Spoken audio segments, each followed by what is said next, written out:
Hey, Julia. Dr. Fujimura, congratulations. Thank you. It's from your alma mater, right? This is your, Yes, yeah, Golden yes. Colleges. Yeah. And not your first honorary doctorate, but nevertheless an accomplishment, yes? Well, absolutely. Yeah, every time I'm just, floored that they would recognize me. But it's important for artists to be up there, and yeah, it's a great honor. So I was grateful to President Hammond and Bruce Herman, who has been there. He became the emeritus faculty, so it was a special day. And I got to read your transcript on your Yeah, Substack of what you yeah, said, and I saw a couple of the highlights on social media. And yeah. one of the things you said is, what you behold, you become. Yes. And I never had to doubt my place as a Christian visual artist in the abstract tradition Mm, because of your work. mm, I didn't have to doubt that because you were there modeling it. right. And I Yeah. just wanted to say thank you publicly for that. Thank you. Thank Um, you. Yeah. No, it's that line was from Joshua Luke Smith, who's a UK poet and spoken word artist, and um, it's been said many times, but for us artists, it's very significant because we're creating things to behold, right? And trying to hopefully slow people down a bit to create meaning in the work that we do, and when you think about the profound reality of asking what is it that we behold today, and the answer may be this very frantic, um, this illusion of what we consider to be reality, but I think all of us are really, it's sometimes without even people realizing, invested in that act of beholding, being present in every moment, and that I really believe that's what we need today in a fractured world that we live in. So, thank you for noting that. yeah. And there's so many levels of beholding, right? It's that Yes. I had you as a model and that you taught me about slow art and watching paint dry.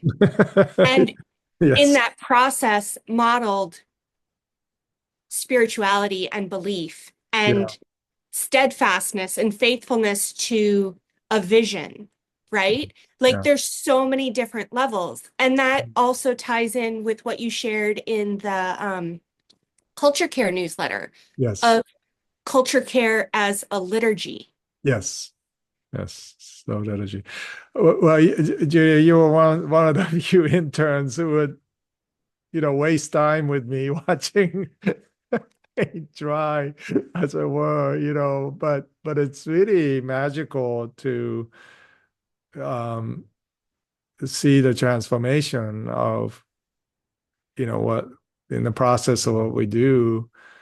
And I do remember, that's certainly one of the things that I regularly practice, but not many people um, will even accept it as part of art making. Like the question that we get asked often is, "How long did it take you?"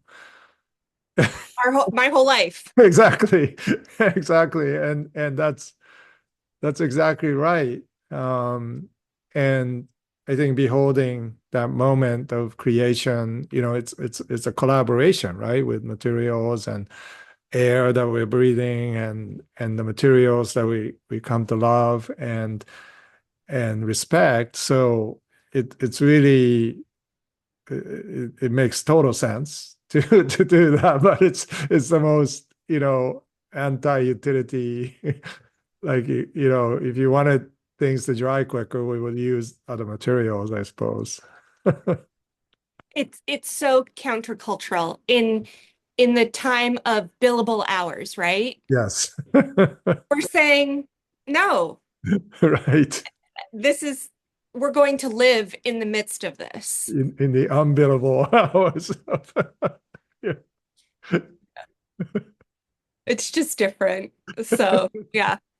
Yeah. Tell me And about tell me about the work behind you. These are all recent works, or have you these been? are all part of the prayer book series that Oh I've been yeah. working So on over the beautiful. past two Yeah. years. Which Um, which you kindly shared with us, and it's at the yeah. But Honorary. I've been figuring out different ways Yeah, so beautiful. Look at to that. display them so that they can Yeah. be accessed easily Yeah. and beautifully.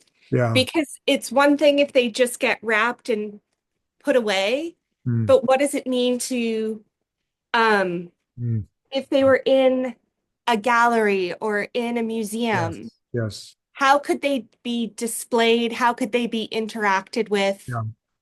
And it's common for books in galleries and museums to have a page turned every Hmm. day. Hmm. And so why not also Yeah. set up my own space Yeah. Yeah. for that kind of possibility, right? Yeah. And there's Um, kind of an interactive feature to it because you can open it in different ways and yeah. you And know, be like, uh, how do I want this placed? How do I right. want this displayed? Making Yeah. different choices, right? Yeah. So good. So beautiful. I love. Thank you. And Yeah. it shows the variety Yes. of Indeed. motifs that I work with. Yes. Yes. Um, Indeed. Yeah. and but also how cohesive they are. Yeah. Like, Yeah. but They speak. they Each. talk to each other. Yeah, they do. Yeah, I love that. And they start to function almost well, it is an object, but it's more intimate, that you can actually take it off and look at it and yeah, take it off the shelf. Yeah. Awesome. Yeah. Yeah. So playing with that and being like, I don't just want these put away. I Yeah. want the possibility of something else for them. Yeah. Yeah. Yeah. Yeah. Wow. So thank you as always for the feedback on Yeah. it. Yeah. Um, Oh my goodness. and we'll see what happens with them, you Yeah. know? Mm-hmm. Mm-hmm. But I find I that my work often makes so much more sense when it's paired or put in Mm. community in some way. I Right. have pieces that are they're successful as individual Right. solitary things, but Yeah. when they're put together, Yeah. diptychs, triptychs, Yeah. groupings, Yeah. they make so much more sense. Yeah, that's a really interesting uh because we tend to treat art as art, that this transactional market thing, like you put it in a frame and it lives.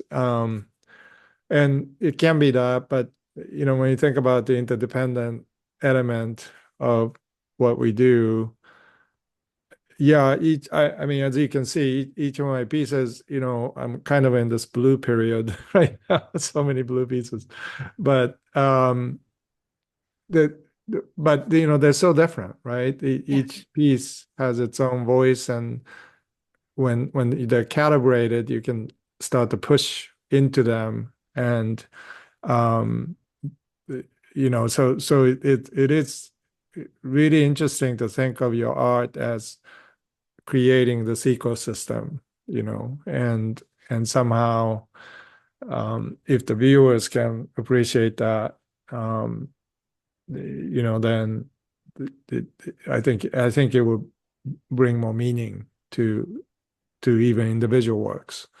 Mhm, mhm.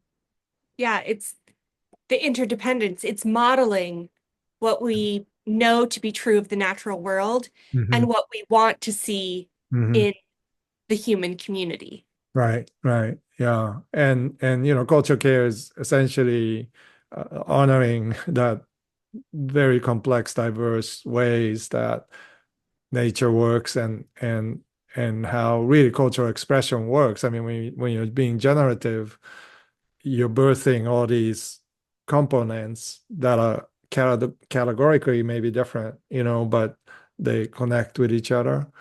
And our culture has become so we versus them, dichotomy, these false dichotomies, and that's what we find so toxic is you look out into nature and it doesn't work like that, and we're dehumanizing each other, constantly by putting labels on this and that and saying, well, this is not that, and when there can be so much beauty and even different viewpoints, right? And diversity and so art, is any form of art can bring that on stage, on what we do as artists, so yeah. Yeah. And in the midst of your work building generative community, you Mm. have been all over the globe recently. Yeah, we came home on Saturday and we were just like, what, you know, what are we doing? So traveling so many places, but we knew May was going to be busy, and we kind of try to get ready, and we had all these opportunities, and they're all things that you can't really turn down. So but we're grateful to be home and in my studio. I'm just so happy back, and my garden is just so beautiful right now, flourishing, and I've been here long enough, and each year you plant something new, and and then the plants will move and themselves, and the squirrels will replant some of the bulbs. So it becomes this interesting, uncontrollable art, Uh, but I miss the land, when I'm away, and but of course you go to Cambridge, UK, and the gardens are so beautiful there. It's just like every garden is like, I'm like literally sketching in my head, because they teach you, every garden can teach you something new, about what to plant and how to do it. So the English gardens are so amazing, so we certainly enjoyed being there. Yeah. What did you notice having seen that other perspective and that historic Mm, take on a mm. garden?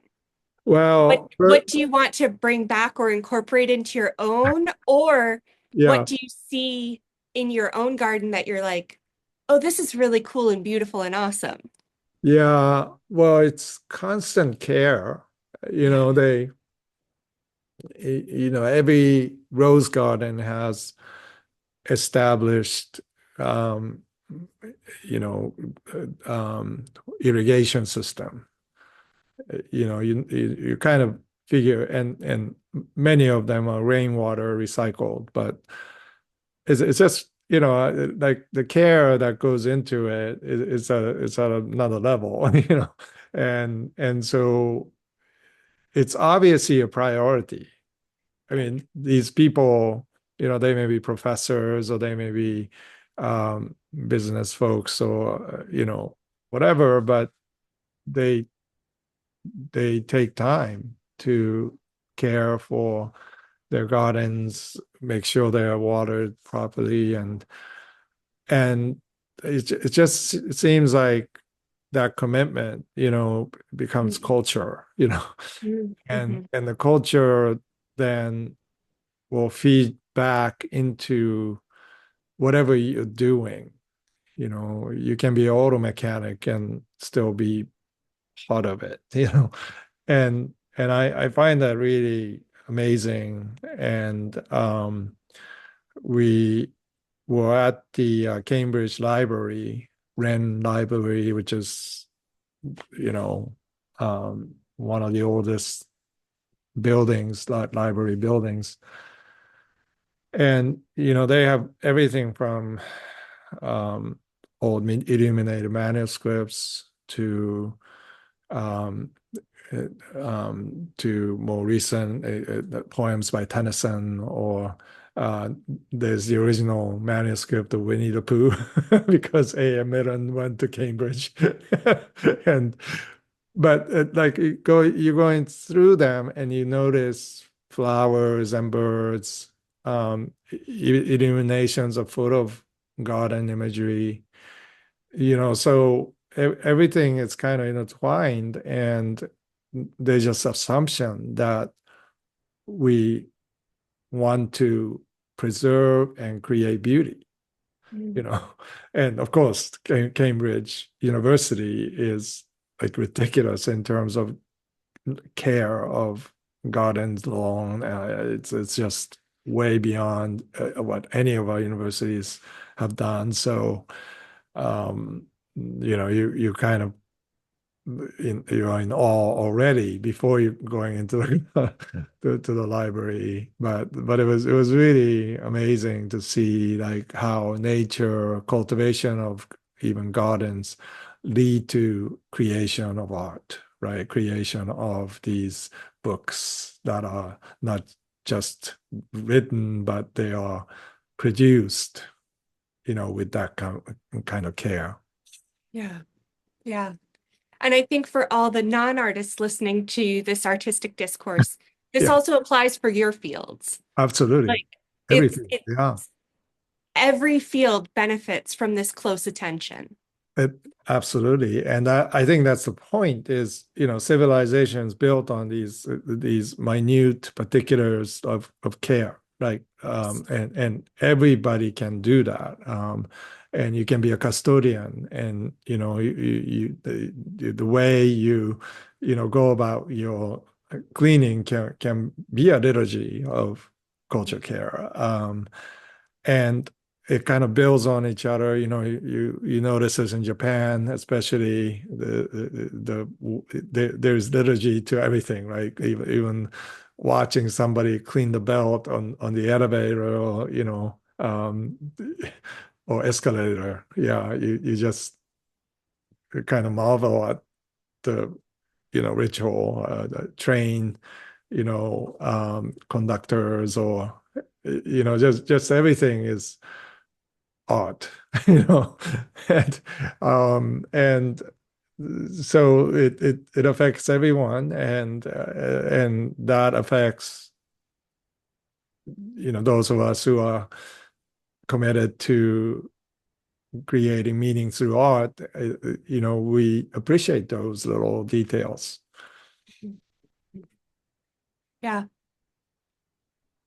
What meaning would you say your work is currently expressing?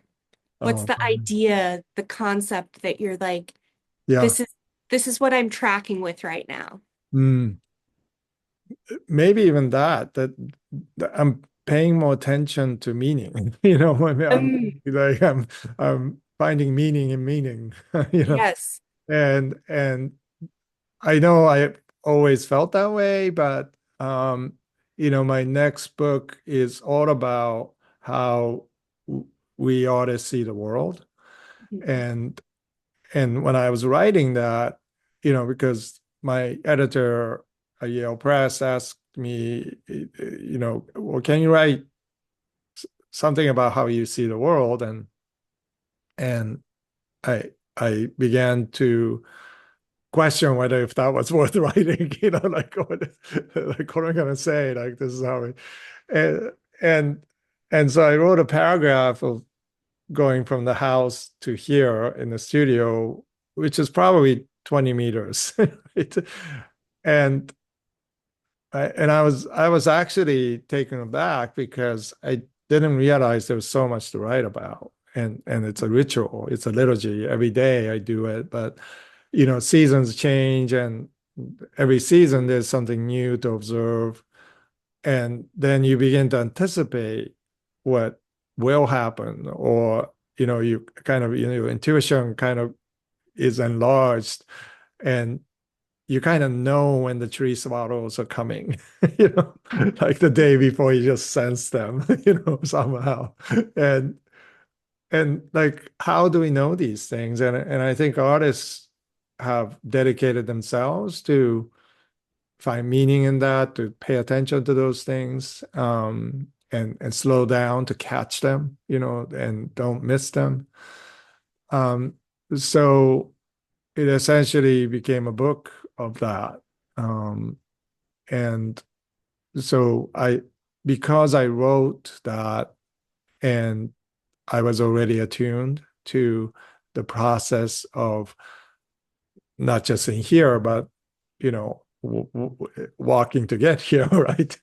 And then spending time outside gardening or, just observing, I, I, I am more attuned to that process of connecting the outer world with inner world, and how that translation is so mysterious.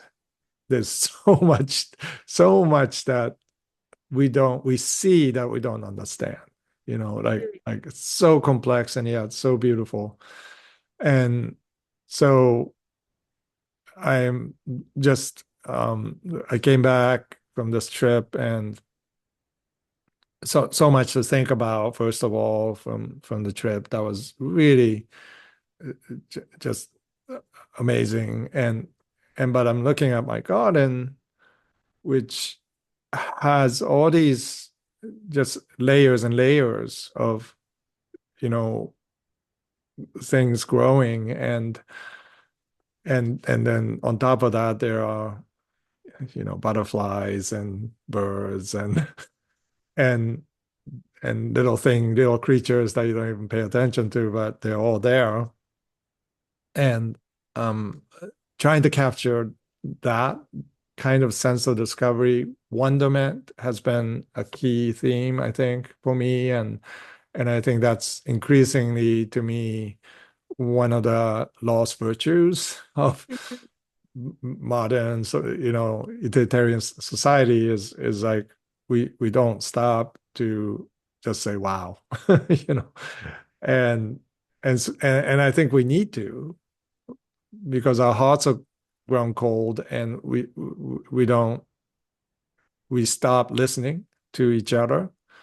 We we shout and speak over each other constantly, and putting back and letting something speak to you, you know, is something that we have lost the practice of. So I'm focused on that in my work, and I think increasingly I have been thinking a lot about role of wonderment in education, and how we need to recover that.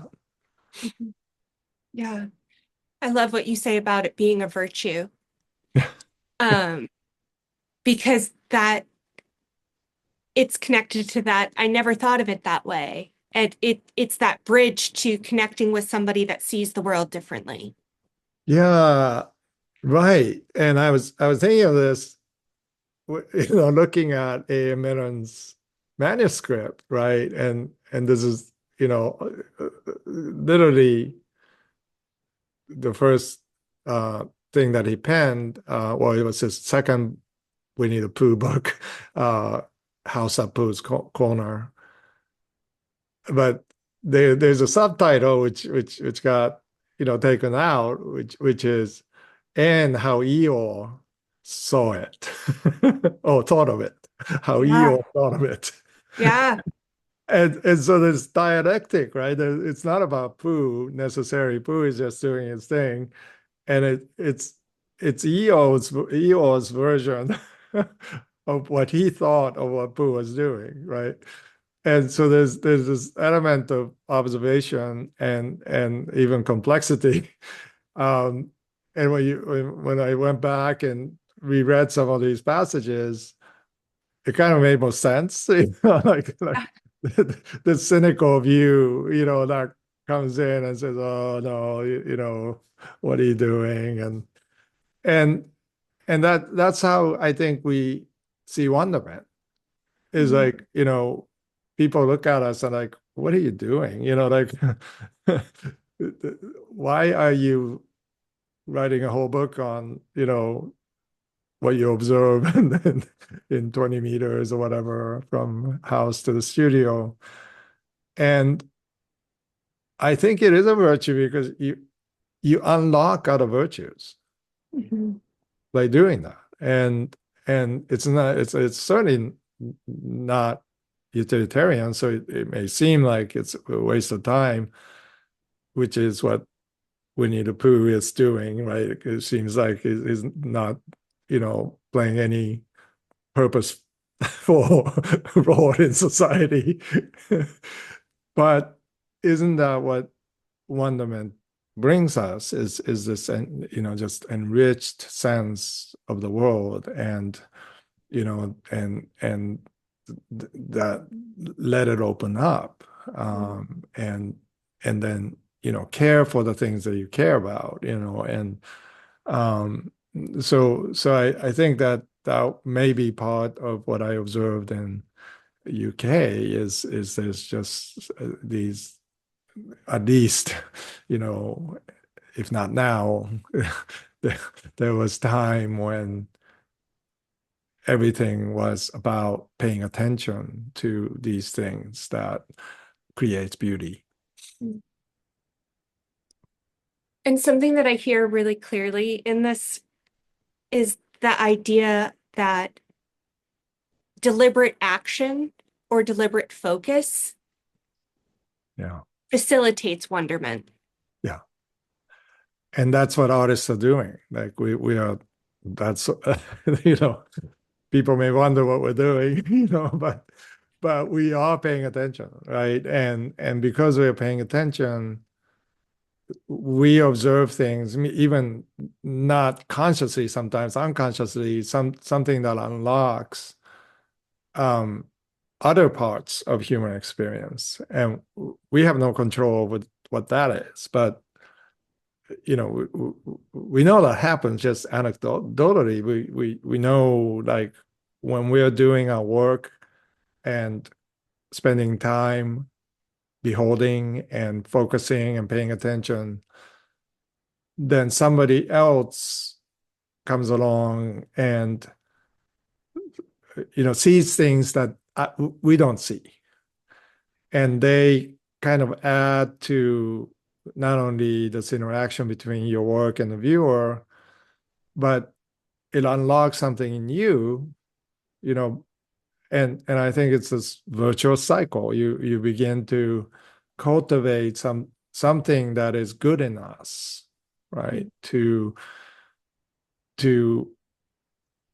depict or bring out or celebrate. And one of the things that Hedge and I have been thinking about a lot is art has a capacity to understand understand both sorrow and joys. It's almost like a responsibility to be honest and vulnerable to all human experiences. And when you when artists are faithful in doing that, then it doesn't matter if you're a plumber or a pastor or CEO. It enlarges the world that we are living in, and it allows for deeper reflection, certainly, of what we face every day, challenges that we face. But it also allows us to celebrate, together, like your books behind you, that something that um, is a communal, in a sense, communal celebration of this multiple ways that, and the depth of human experience and emotions, um, that can be carried together. And sometimes it doesn't make sense. There's Eeyores and Poos, but we don't really but it's this community, like looking at each other, talking to each other. So I think that's something that I'm increasingly aware of, and I'm grateful for, that this conversation included. We get to do this every month, and hopefully somebody will find some meaning, in it, even if it's like, oh, these artists, but that's even like at least the beginning of conversation, right? So And also, I think it changes our work to be in this conversation. yeah, absolutely. Yeah. And I know that other people listen to it and see it and experience Mhm. it, but I think that it changes the work that each of us does individually as well. Yeah. Yeah. Yeah, and it's just this mystery that opens up because we didn't start this conversation 30 minutes ago thinking where we would end up. It's this meandering kind of a, thing, but we're also recognizing, right, attuning ourselves to this moment, uh, to your work, my work, to our work, and culture at large. Um, and it just seems like more and more that's what we need to be focused on, no matter, what you're doing. It's not the function or utility of what you do, as important as that is, because we have to be competent to, be able to do those things. But it actually, the meaning part is more than that, and joys and sorrows included. These are part of what we need as human beings, and it's not this extra, superfluous thing. And going back to my commencement speech, I talked about my father, the scientist, who said when I, finally told him, Dad, I want to try to make it as an artist, he said, "Oh, that's what I wanted to become." You know, what a, counterintuitive answer coming from a, renowned scientist. um, but that's the freedom that I carry with me. That's the blessing that I have. And I hope we can be that to somebody, today. Mhm. Yeah. Yeah. So anybody that's listening, Yes, go and be generative and make. absolutely. And join us in this journey, mysterious journey toward the new. So good. Thank you, Mako. Thank you, Julia. Good to see you. Bye. Bye bye.